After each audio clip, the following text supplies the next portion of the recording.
Señores, bienvenidos a otra emisión de Conversando con Lalo Guerra.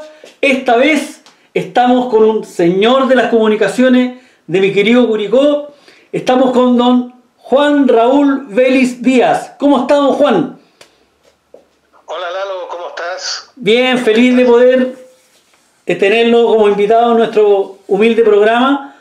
Y para la gente que no sabe de usted o que no lo conoce, que va a saber más de usted ahora, vamos a hacer la ficha de entrada para el programa. El nombre completo ya lo dijimos, su fecha de nacimiento, puede omitir el año, si usted quiere. No es necesario. El 17 de junio de 1950. Bajo 70 años. Bajo el signo de Géminis. Géminis. Doble personalidad. ¿Se identifica con el signo? No, yo diría que no. No, ya. Oiga, ¿dónde hizo la educación básica, don Juan? ¿Usted nació en Curicó? Perdón, ¿nació en Curicó? Sí. Ya. Nací en Curicó. Soy curicano neto. De tomo y lomo. Exactamente. Yo el kinder y el primero básico lo hice en la escuela 1, aquí en Curicó. En la José Manuel Balmaceda. No, en ese tiempo era la escuela 1, no tenía nombre. No tenía nombre en ese tiempo, ya, mire. No tenía nombre en ese tiempo. Tenía solamente números. Solamente números. La escuela número 1 de Curicó, y ahí hice el kinder y el primero básico. El segundo básico, por razones de trabajo de mi papá, a él lo trasladaron a Alicantén y obviamente yo tuve que irme a Alicantén y el segundo básico lo hice allá en la escuela de Alicantén. En Alicantén, mire para dónde fue, Claro. A la bonita zona de Alicantén. ¿Se iba en tren? ¿En el monomotor? ¿En el bus carril, perdón? ¿Le tocó irse en el bus carril? Sí, había un trencito en ese tiempo. Claro. El bus carril vino mucho después. El trencito hacia Alicantén era tipo los trenes del oeste norteamericano. ¿A vapor? Claro, de trocha angosta, se movía mucha curva para allá. Por donde va el camino a la costa hacia Curicó, por ahí iba la línea del tren. Claro. Así que tú puedes comprender que era mucha curva. Claro, eso es lo que sale por donde está el mayorista 10, por ahí salía la línea. Claro, exactamente.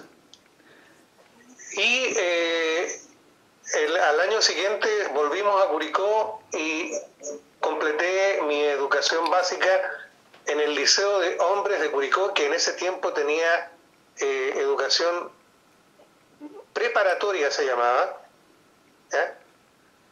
y humanidades. Pero la educación básica la cumplí solamente hasta el quinto básico nomás. Ay. Dirás, ¿por qué? ¿Por qué? Porque eran tan buenas mis notas que me hicieron una prueba especial.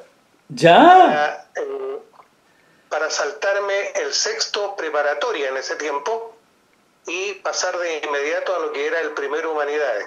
Mira, así no. Que yo el sexto preparatoria no lo hice. ¡Qué bien! Un aplauso por ello, pues. Pasé de quinto preparatoria a primero humanidades de inmediato. Y terminé en el Liceo de Hombres en el sexto humanidades, sexto letras. En ese tiempo los últimos cursos se dividían en letras, científico y matemático. Y yo estaba en el letras. En el letras. ¿Y después del liceo? Después del liceo entré a estudiar a la Escuela Normal de Curicó, a la Cecilio Imable, ¿ya? Y ahí hice los 3 años de pedagogía y obtuve mi título de profesor de educación general básica con mención en ciencias sociales. ¿Y dónde ejerció, don Juan? Mi primera escuelita fue en el sector rural en Mira Río, cerca de Gualañé. O sea, volvió a volvió cerca de Alicante. Volví a la costa. Ahí estuve un año y después, esto fue el año 1970, y el 71, 72 y parte del 73 me trasladé a la huerta de Matequito. Ya. Cuando estuvo en Entre Ríos, ¿usted tenía que vivir en la escuela? ¿Vivía en la casa de la escuela o vivía cerca? A ver, fue toda una odisea porque la escuelita era una escuelita muy pobre, la escuela de Mira Río. Era una casa nada más, y en la casa vivía el director. Tenía un nombre antiguo, tanto como la escuela. Se llamaba don Uldarico Pérez Matus. Nunca había escuchado ese nombre, Uldarico. Don Uldarico Pérez Matus. Y era un viejito que sabía mucho, pero como que se quedó pegado en el pasado. No avanzaba. Cuando yo llegué, claro, porque cuando yo llegué le mostré mi orden de trabajo y me dice con su hablar muy cansino, ya colega, no se preocupe, aquí que los niños aprendan a leer y a escribir y las 4 operaciones y nada más. Con eso le bastaba a él. Claro. Ya te mando el Por Dios. Oiga, ¿usted se encontró con la traba que antiguamente se daba, que los papás preferían que los hijos se quedaran trabajando en el campo y no los dejaban estudiar? ¿Se encontró con eso? Sí, sucedía en muchas partes. Especialmente en los tiempos de cosecha, los niños no iban a la escuela. Y a usted, como... Perdón, termine la idea, sí. Incluso cuando llovía, no llegaban los niños a la escuela porque don Uldarico les tenía dicho que no se mojaran y no fueran. Así que... Y a mí me tocó vivir en no tenía lugar en la escuela donde quedarme, así que me arrendaron por ahí una piececita que en el fondo no era una piececita, sino que era una especie de galpón. Un rancho. Donde tenía mi cama, una mesita que me servía de velador y una radio portátil. Y unas cuantas velas porque no tenía electricidad. ¿Y a cuánto quedaba del colegio esa pieza de la escuela? Quedaba como a 5 minutos. Ya. Oiga, don Juan, ¿a usted le tocó tener que comprarle útiles escolares para sus propios alumnos? Sí. En más de alguna ocasión algún niño no tenía y bueno, como los demás iban a tener lleno, entonces sí. Oiga, bueno... Se formaban en la escuela normal, ¿eh? Claro, esa es una vocación que muchos profesores de antaño... yo conozco muchos casos, tengo un tío muy cercano, Mario Santelice, que trabajó 45 años en Sarmiento, o 40 y tanto, y me contaba siempre que a él le tocaba hacer eso muchas veces, y lo hacía porque le nacía, como lo hacía usted. Y después, ¿cómo estuvo en la huerta? ¿Cómo fueron sus años en la huerta de Mataquito? También un poco de dulce y de agraz. Me recibieron bien, el director era bastante buen director. A los colegas, algunos colegas y colegos ahora, también eran bastante agradables, pero nos faltó aquel que no le gustaba que yo además hiciera clase en el Liceo de Niñas acá en Curicó, y armaron todo un cuento. Incluso se tomaron la escuela de la huerta para que yo dejara de hacer clase en el liceo. Pero ¿y en qué les tomaba a ellos? ¿En qué les molestaba eso? Eso nunca he podido entender cuál fue la razón. Mire, qué paradigma. Incluso llamaron al intendente de Curicó en ese tiempo, ¡Wow! que era Leoncio Saavedra. El actual concejal. el actual concejal, que hiciera todo lo posible para que la situación que yo estaba viviendo, digamos, no se siguiera prolongando. Bueno, al final fue Leoncio, se arregló toda la situación con muy buen ánimo para mí, digamos, en el sentido de que seguí trabajando allá y seguí trabajando en el Liceo de Niñas. Yo antes me tenía que quedar a alojar en la Huerta Matequito, y con el arreglo que hicieron, yo quedé viajando todos los días, y para más encima, lo que les tiene que haber molestado mucho a quienes hicieron la toma de la escuela, Leoncio me dice, ¿tú te vas a Curicó ahora? Sí, le digo yo, te llevo, me dice. Así que me vine a Curicó en el auto del intendente. Oiga, y bueno, y después se vino a Curicó. ¿Hacer clase en Curicó? ¿En qué parte? Sí. Bueno, a finales del 73. ¿Qué año, ah? ¿Qué año ese, ah? ¡Wow! En octubre del 73 me nombraron director de la escuela del Huayco Centro en Romeral. ¿Ya? Y posteriormente estuve hasta el año 76 más o menos como director, pero renuncié a la dirección porque me afectaba un poco el hecho que no podía trabajar en la radio. Para mí la radio era fundamental. Perfecto. Ahí quería llegar yo. Usted en el colegio, como profesor, o cuando era alumno en básica, en humanidades, que humanidades, para que la gente entienda, es como la enseñanza media, porque estamos hablando del siglo pasado. Es que el siglo pasado, literalmente.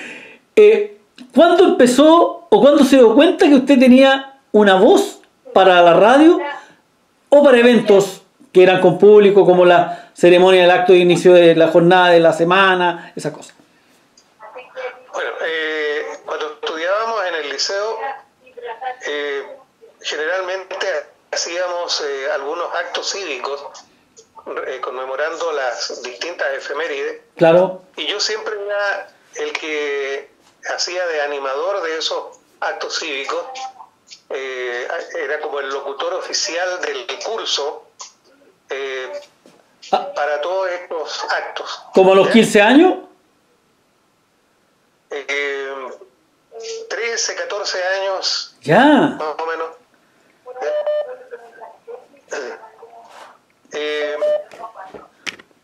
Llegó un momento en que un profesor de matemática, don Miguel Sori,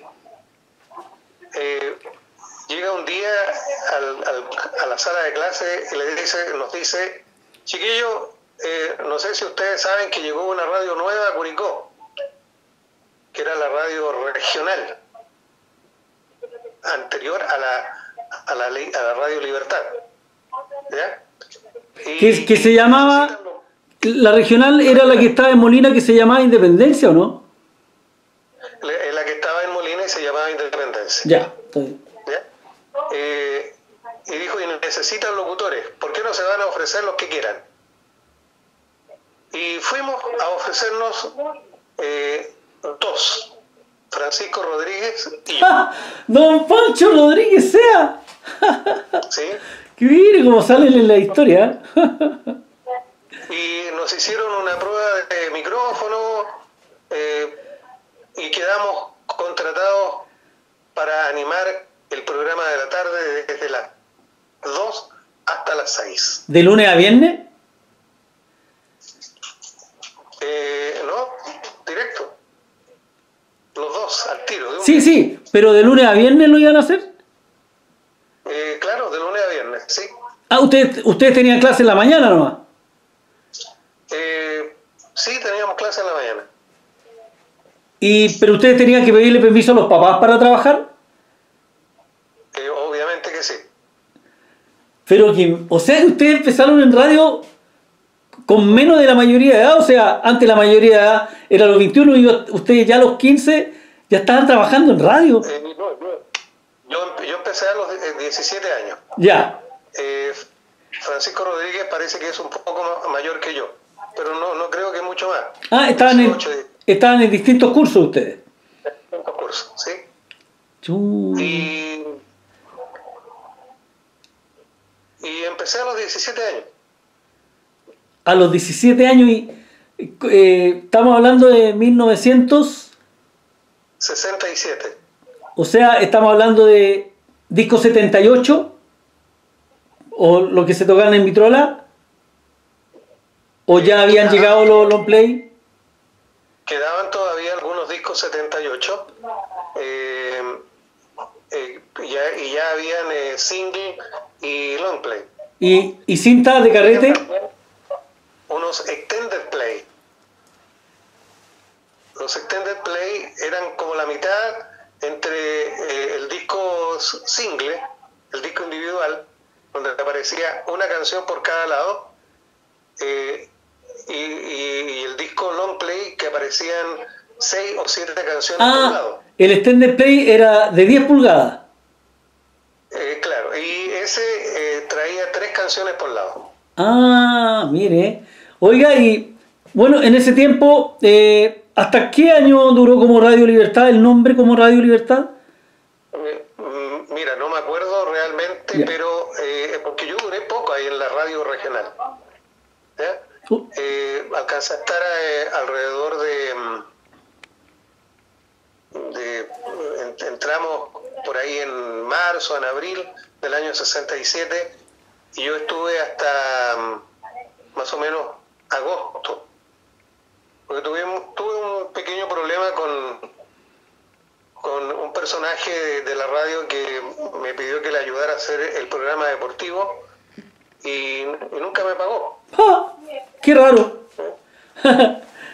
Pasa eso. Claro, entonces como yo le dije que si no me pagaba, no le seguía haciendo el programa. ¿Ya? Me acusó con el dueño de la radio, y el dueño de la radio me dijo que me despedía. Ya. Ya, perfecto.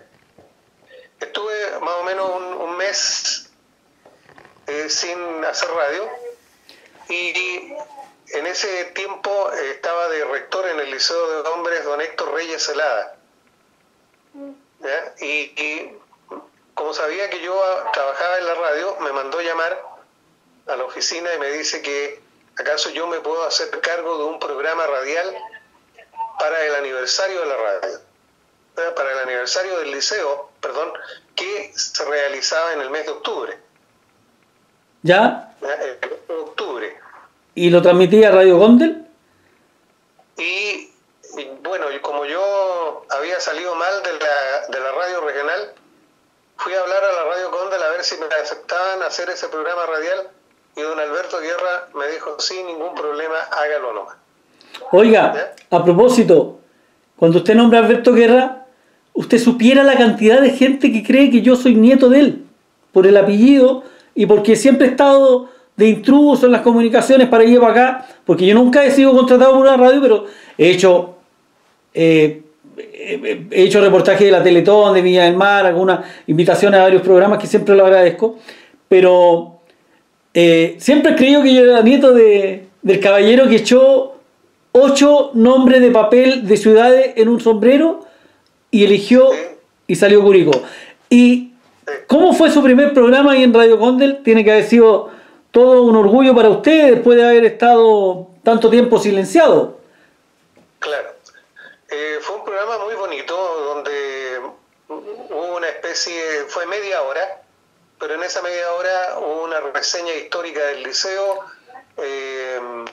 un poema que recitó un compañero, una canción que cantaron otros compañeros, y finalizamos el programa con un radioteatro. Ya.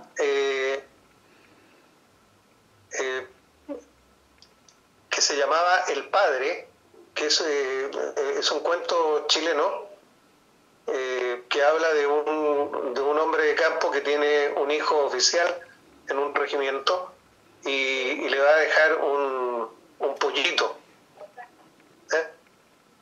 una gallina, y el hijo le da vergüenza de que sea tan humilde el papá y no lo quiere recibir. Es más o Oh, menos esto. es como para llorar. Claro, hicimos ese radioteatro con mis compañeros de curso que me apañaron en todo en general. Cuando terminó el programa, don Alberto Guerra Cruzat me dice, venga por favor a mi oficina. Y voy Ah, el mismo día. el mismo día. Y me dice, tienes muy buena voz para locutor, ¿te gustaría trabajar acá? Mira la pregunta que me hacen. Al que le preguntaron. Y le dije, por supuesto que sí que me gustaría. Ya pues me dijo, ven desde mañana y conversamos los horarios. Y al día siguiente fui y conversamos y llegamos al acuerdo de que yo iba a abrir la radio en la mañana, porque antes la radio lo transmitían toda la noche. Claro, empezaba a las 7, 6 u 8. Iniciaba la transmisión a las 6 de la mañana y terminaba a las 12 de la noche. Claro. Y bueno, comencé a hacer a abrir la radio, se llama eso, junto con un radiocontrolador, Pedro del Canto Gutiérrez. Don Pedro del Canto, por supuesto. Ya. Y con él hicimos una dupla mucho tiempo, y ya me fui acostumbrando al ambiente de radio. Fui haciendo varias cosas durante ese transcurso. Yo hice radio en forma continuada durante 17 años. Disculpe, usted entra a trabajar en Radio Condel, ya había dejado de estudiar en el liceo y había entrado a estudiar pedagogía. Estaba terminando el sexto humanidades en el liceo. ¿Y cómo lo hacía con los horarios? Bueno, me levantaba temprano, estaba hasta las 8. Ah, ¿Ya? Y de ahí me iba al liceo y continuaba mi estudio. ¿No? la radio, ¿dónde estaba antes? ¿En Yungay? No, yo comencé a trabajar en Prat 320. Ah, donde estuvo hasta que se cambió, hasta que se cambió. Oiga, don Juan, Ahí, 17 años en radio. ¿Y cuándo empezó a ser usted la voz oficial de la Procesión del Carmen? Porque era toda una proeza transmitir en esos años en vivo. Sacar la señal del santuario a los estudios de la Radio Condel, tengo entendido que era un cable que atravesaba varias cuadras de Curicó. sí. Mira, como agente pastoral del santuario, empecé a los 12 años como acólito. Por lo tanto, llevo 58 años como agente pastoral. Por lo tanto, fácilmente deben ser unos 50 años que animo la procesión del Carmen. Claro, y bueno, como la Radio Condel, la nueva Radio Condel dejó de transmitir la Procesión del Carmen, la han transmitido otras radios como La Inolvidable, me parece que otras radios también la han transmitido, la RTL me parece, pero lo que voy yo es que la voz característica suya se escuchan muchos receptores que la gente lleva durante la procesión. ¿Ah? Y muchas casas, nosotros lo hacíamos cuando íbamos a Peña, y cuando pasaba por Peña, poníamos los equipos de sonido. Un señor Muñoz, don Alberto Muñoz también ponía los equipos, don Rómulo Benavente, siempre colaboran, don Carlos Martínez con los equipos de amplificación para que la gente pueda escuchar la procesión del Carmen. Bueno, usted como ligado a la iglesia, yo creo que para usted es fenomenal que siempre haya un medio de comunicación que esté transmitiendo eso. Así es.